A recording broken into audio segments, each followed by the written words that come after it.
ہمیں بعض لوگ کہتے ہیں یار آپ لوگ صحابہ سے اتنا کیوں کرتے ہیں؟ میں نے کہا قرآن کی 1200 آیتوں میں تو صحابہ ہی صحابہ ہے،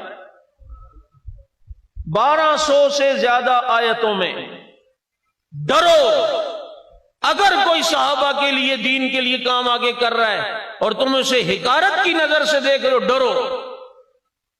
ہم یہاں وزارتیں دیکھ کر نہیں آئے، ہم کوئی پاگل نہیں ہیں، گھاس نہیں کھاتے ہیں، ہم نے بھی دنیا دیکھی ہے، ہم کوئی جٹ نہیں ہیں، ہم پاگل نہیں ہیں جو جان ہتھیلی پہ رکھ کے جا رہے ہیں۔ میں نے خود کراچی یونیورسٹی میں پڑھا ہوں، میرے والد صاحب کیمسٹری کے اندر پی ایچ ڈی کیا ہوا ہے۔ 65 اور 71 کی جنگ میں میرے والد صاحب ایئر فورس میں تھے، دونوں جنگیں لڑی ہیں میرے والد نے، ہومیوپیتھک ڈاکٹر ہیں۔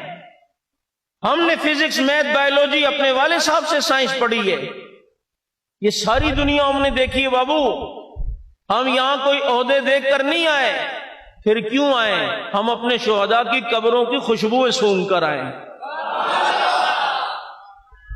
علامہ علی شیر حیدری شہید کی قبر سے خوشبو آئی، ان کے علاقے کی بدعتی مٹی اٹھا اٹھا کے لے کے جاتے ہیں۔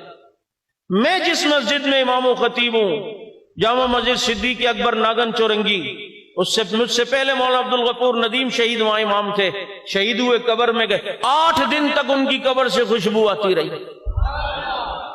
یہ ہمارے پنجاب کے صدر سپاہی صحابہ کے مولانا شمس الرحمان معاویہ شہید لاہور میں شہید ہوئے، 4 سال بعد ان کی قبر بیٹھی۔ یہ امت اخبار 2 دن تک رنگین پیج پہ یہ دیتا رہا، 4 سال بعد قبر بیٹھی۔ دنیا حیران ہو گئی کہ زمین میلی نہیں ہوتی، زمن میلا نہیں ہوتا، صحابہ کے غلاموں کا کفن میلا نہیں ہوتا۔